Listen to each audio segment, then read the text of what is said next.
Folks, welcome to the Don's channel. I am the Don Father and I'm going to quickly run through my predictions for the 2020 AFL League. Cannot wait for it starting, of course, starting next month. And first up, what I'm going to do is I'm going to show you the ladder of my prediction, going from 18 to 1. Please excuse the gap at 15. That is the Gold Coast Suns, but I have lost the magnet. Well, I don't think I have. I think Boss Baby lost the magnet. So, apologies for that. So, starting from 18th, North Melbourne. Don't think they're going to do well at all this year. Even if they do better than what I think, I still don't think they're going to be near the top 8, anywhere near it at all, to be fair. So, I'm putting them as wooden spooners to the absolute joy for the Adelaide Crows, who were very, very poor last year, weren't they? So they're 17th, the Crows. 16th, Essendon. Too many players leaving, so much going on. Such a massive transitional period happening at Essendon. I'm not too sure that they're going to be good at all this year. I've got them in 16th. Gold Coast Suns in 15th. They'll be happy, not wooden spoon. Again, that'll be 2 years they've missed it, which is progression. And 14th, the Hawks.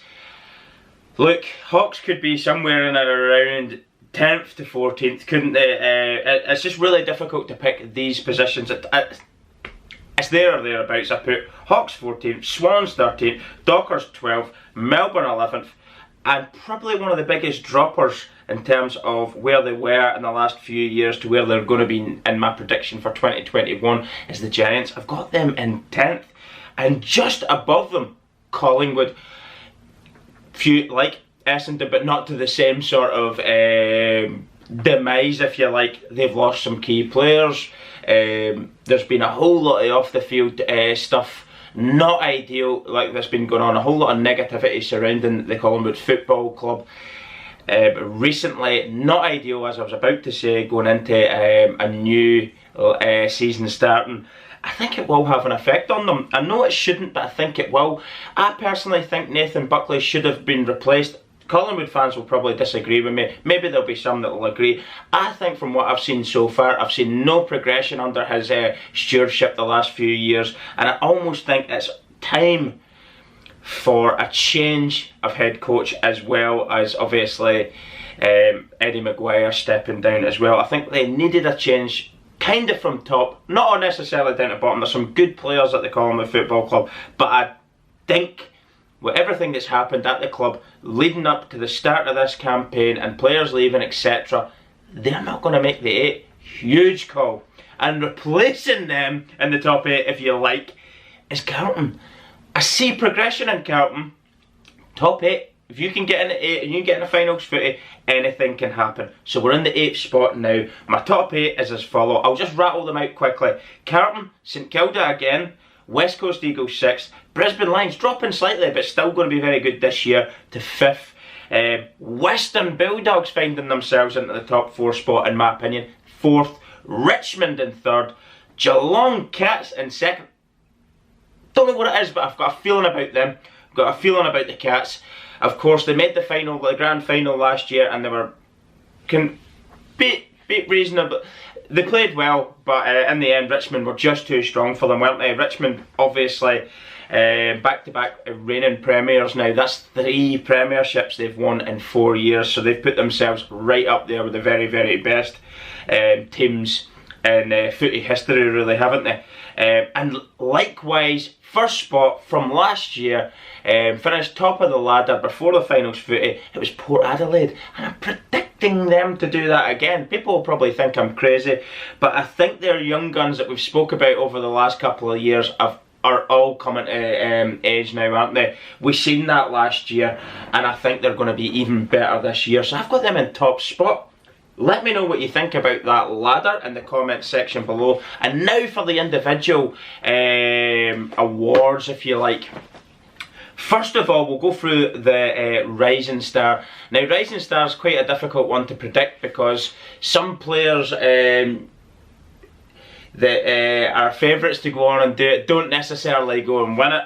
plus you're relying on these players getting some game time as well, so it really is a bit of a stab in the dark, if you like, on the rising star. But I'm going to go with this guy. I'm going to go with my gut on this. If he can get some footy played, like some players in the team that before him have managed to be able to do at the footy club, he's going to be on to some big things this year. I'm going to go for Jamara Hagen. I hope that's how you pronounce it. I really struggle with his name, so I'm going with him for rising star. Of course, he was the #1 draft pick for the Western Bulldogs there, but under Luke Beveridge, there's some really good young talent getting a chance, and I believe this young man's going to be one of them this year, and I hope he can get into the team early enough on to stake his claim for the Rising Star Award. As I say, it is a bit of a stab in the dark. You don't know who's going to get game time, you don't know about injuries, etc. for all these individual awards, but I'm just going to go for it. I feel like a Western Bulldogs player is going to get an individual award this year. Awash with loads of good talent, and when they play good footy, they play good footy, and it'll give this young man a chance to shine if he gets some game time. So on to the Coleman Medal. Now I was split here because we've obviously got the two Camerons, Charlie Cameron and Jeremy Cameron, of course no relation. We've had Tom Hawkins was last year's Coleman medalist. There's a couple of players that might be in about it. I'm looking forward to seeing Astronaut Aaron Naughton at the Western Bulldogs, see what he can do this year. Of course, he had a bit of an injury last year that kept him out for a short period. But it's time for him to step up now in terms of goal volume. And other players as well. So many players out there that need to now step up. But I'm going to go with an old stager, somebody who's been there and done it and won a Coleman Medal before, not so long ago. I'm going to go with Jeremy Cameron. I did predict the Geelong Cats come in second, and I think this has got a lot to do with, they've got Tomahawk now, who was last year's Coleman medalist, and Jeremy Cameron the year before. So on that note, that is why I've got Geelong up so high. If they can get these two guys involved early on in the year, this could be a really hard nut to crack. If Jeremy Cameron's got his shooting boots on at the start of the season, I think the rest will take care of itself. I'm predicting him for my Coleman Medal.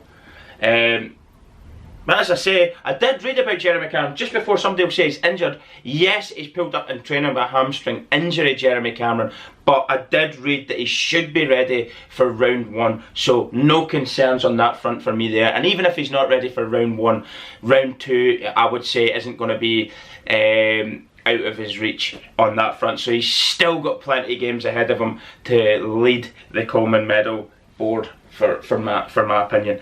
Okay, on to third then. Of course, this is the biggest individual award, right?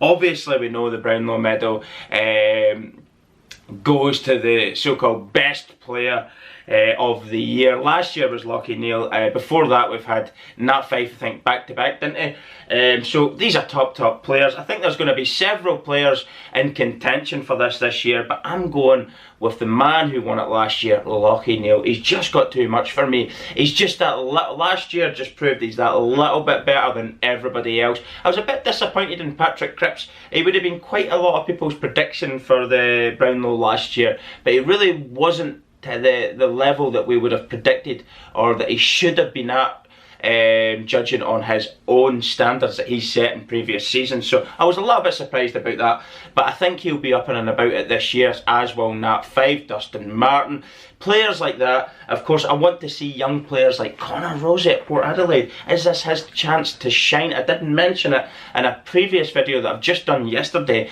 I'm looking forward to that young player. I'm also looking forward to Western Bulldogs young player. Of course, this is maybe a more biased opinion, but I think he's an absolute gun of a player. Basalenka, of course, Bailey Smith. Incredible young talent, and I do believe he's possibly at an age now that he needs to kick on and push these guys for these individual awards. It might be too far from this year, but why not back yourself and get your name up in and about it. So many players that are top players. Of course, his teammate Marcus Bontempelli will be in and about it as well. So many players. I like Petraka last year, the Demons. He played really good stuff last year, didn't he?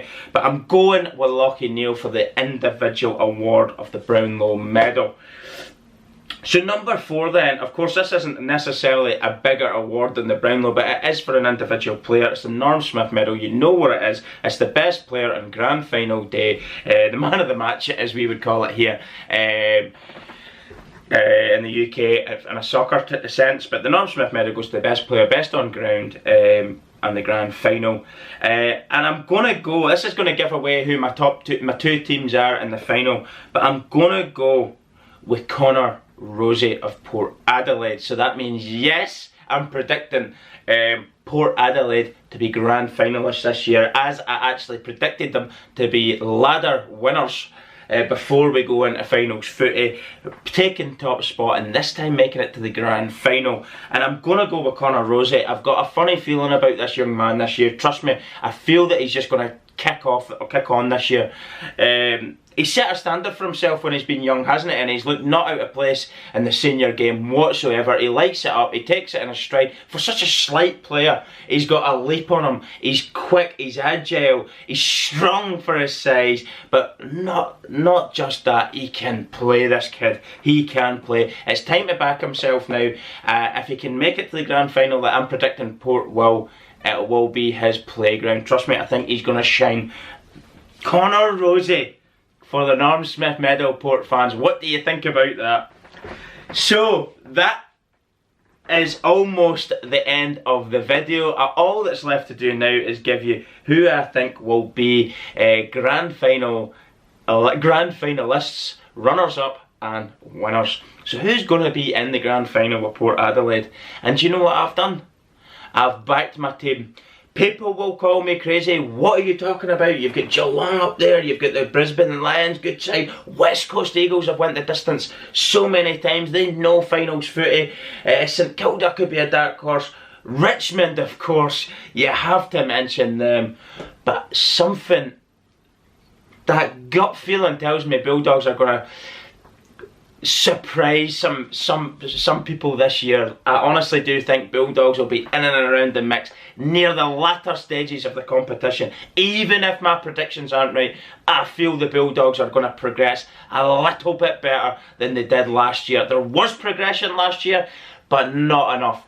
They did fall short in fighting in the finals, didn't they? But look, top side, top young players, couple of great additions. Of course, we've got Jamara, Ugo Hagen, Trelaws came in, we had Alex Keith before that.